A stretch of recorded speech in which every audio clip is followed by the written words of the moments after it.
আসসালামু আলাইকুম। আচ্ছা, তোমরা অনেকেই জিজ্ঞাসা করো আমাকে বারবারে যে ভাইয়া আমি সায়েন্স থেকে কমার্স থেকে ইন্টারে উঠে আর্টস নিছি এবং আমার পড়ালেখার স্টাইলটা কেমন হবে না হবে, আপনি কিভাবে পড়তেন, পরিণতি কিভাবে নোট করতেন, ইতিহাস কিভাবে নোট করতেন, এইগুলো। তো আমি আজকে তোমাদের সাথে এই ছোট্ট একটা জিনিস শেয়ার করব। আমি যখন নর্ডেম কলেজে সায়েন্স থেকে আর্টসে উঠে আসলাম এবং সেখানে কিন্তু আমার যে সাবজেক্টগুলো ছিল, এই যে বাংলা ইংলিশ এগুলো তো তোমাদের সবারই ছিল, ঠিক আছে, এগুলো common subject. By the way, এগুলো কিন্তু নতুন বই অলরেডি আমাদের ক্লাস রেকর্ড শুরু হয়েছে, তোমাদের অনেকের দাবি ছিল এবং আমরাও এটা চাইছিলাম। পাশাপাশি আমার যেগুলো গ্রুপ সাবজেক্ট ছিল, পরিণতি ছিল, সমাজকর্ম ছিল, পাশাপাশি ছিল যুক্তিবিদ্যা এবং শেষে ছিল যেটা আমার ইকোনমিক্স, ঠিক আছে। তো আমি এই বইগুলো কিভাবে পড়তাম, এই বইগুলো কিভাবে পড়তাম বা কোনটাকে বেশি গুরুত্ব দিতাম, যেহেতু আমরা সকলেই জানি যে এইচএসসি হচ্ছে একটা নিছক স্বপ্নের মতো, but shortest period of your life. এমন 1.5 থেকে 2 বছর, 2 বছর বলা হয় কিন্তু 1.5 বছরের মধ্যে দেখা যাচ্ছে সব কিছু শেষ, ধূপ করে তখন কি চলে আসে, অ্যাডমিশন। এই সময় আমি যে পড়াটা যেভাবে পড়েছিলাম, যে আমার যে গ্রুপ সাবজেক্টগুলো ছিল, এই গ্রুপ সাবজেক্ট থেকে আমি পড়াশোনা অবশ্যই করেছি। বেশি আমি ফোকাস দিয়েছিলাম বাংলা ফার্স্ট পেপার এবং ইংলিশ ফার্স্ট পেপারের ক্ষেত্রে। কেন দিয়েছিলাম? কারণ অ্যাডমিশনের ক্ষেত্রে কিন্তু এই বাংলা ইংলিশ থেকে হুবহু তোমার প্রশ্ন আসে এবং এটা কিন্তু গ্যারেন্টেড ভাই। তুমি যদি সামনের পরীক্ষাগুলো যখন তুমি বসবা, সেগুলো বিগত বছরের প্রশ্ন থেকে তুমি দেখবা তোমার টেক্সট বুক থেকে প্রশ্ন আসছে। এর পাশাপাশি এখন তুমি বলতে পারো ভাইয়া তাহলে কি আমরা গ্রুপ সাবজেক্ট পড়বো না, বা আপনি পরিণতি সমাজকর্ম এগুলো কি পড়তেন না?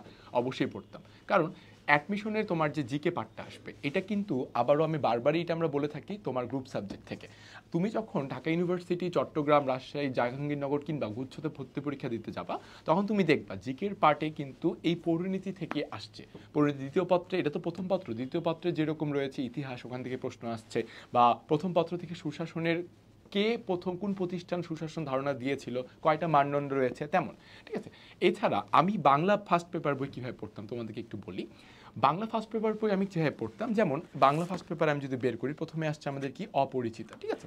এই অপরিচিতা আমি যেভাবে পড়তাম, আমি নোট বানাইতাম এবং নোট বানাইতাম কোথায়, গল্পের ওই লাইনগুলোর মাঝে মাঝে আমি লাইন টানে ওগুলো টুকে রাখতাম। যেমন অপরিচিতা গল্পে কয় ধরনের রঙের কথা বলা হয়েছে, তোমরা কি এটার উত্তর দিতে পারবা এই মুহূর্তে? আমার মনে হয় অনেকেই পারবো না। 4 ধরনের রঙের কথা বলা হয়েছে। এবং যদি বলা হয় যে স্টেশনে কি ফেলে এসেছিল অনুপম, একটা ক্যামেরা। এইভাবে করে আমি প্রত্যেকটা লাইন খুঁটে খুঁটে পড়তাম। কখন পড়েছি? এইচএসসির পরে না ভাইয়া, এইচএসসির চলাকালীন সময়ে, অর্থাৎ আমার কলেজ লাইফে।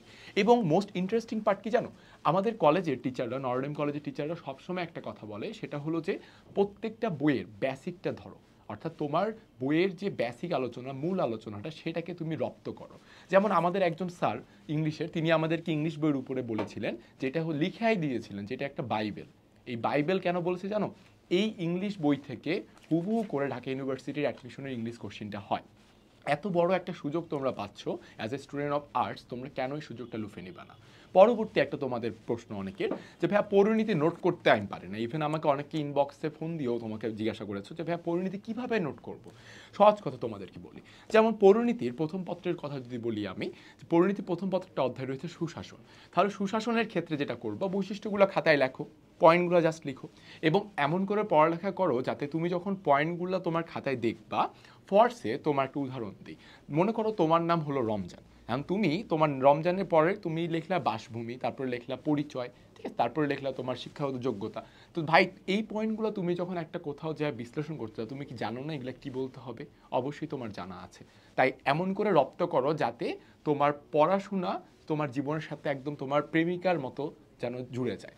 নিজের পড়াশোনা এই বইগুলাকে তুমি নিজের বউ বানাও, ঠিক আছে, বা নিজের হাজব্যান্ড বানাও। এই কথাটা একটু শুনতে খারাপ লাগলো, কিন্তু আমি এইভাবে আমার নিজেকে তৈরি করেছিলাম।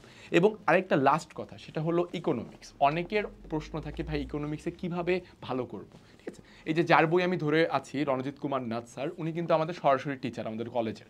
সো উনি একটা কথা বলতেন যে তোমরা চিত্র আঁকার জন্য আলাদা একটা খাতা নাও এবং থিওরি করার জন্য আরেকটা খাতা। আমরা এটাই করেছিলাম।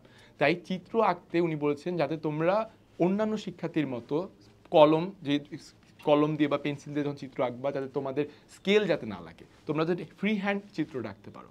তাই নিজেকে, আমার এই ভিডিওটার আজকে সামারি হচ্ছে এরকম, প্রত্যেকটা সাবজেক্টে চেষ্টা করো নিজেকে এত ভালো মতো তৈরি করার, যাতে তোমরা গ্রুপ সাবজেক্ট সহ বাংলা, ইংলিশ, আইসিটি সবগুলোতে মাস্টার হয়ে যাও। এবং এটা কোনো ফ্যাক্ট না ভাই যে তুমি সায়েন্স থেকে আসছো, কমার্স থেকে আসছো, আর্টসে কিছুই বুঝতেছো না। আমি নিজেই তো সায়েন্স থেকে আসছিলাম এবং আলহামদুলিল্লাহ আমার রেজাল্ট কিন্তু GPA 5+ স্কলারশিপও আসছে এইচএসসিতে, ঢাকা বোর্ডে। ঠিক আছে, তো তুমি এটা যে পারবা না এই ভয়টাকে সবার আগে বিশাল বড় একটা ছয় মেরে দাও এবং চেষ্টা করো, সৃষ্টিকর্তার প্রতি বিশ্বাস রাখো, ইনশাল্লাহ সব ভালো হবে। ধন্যবাদ।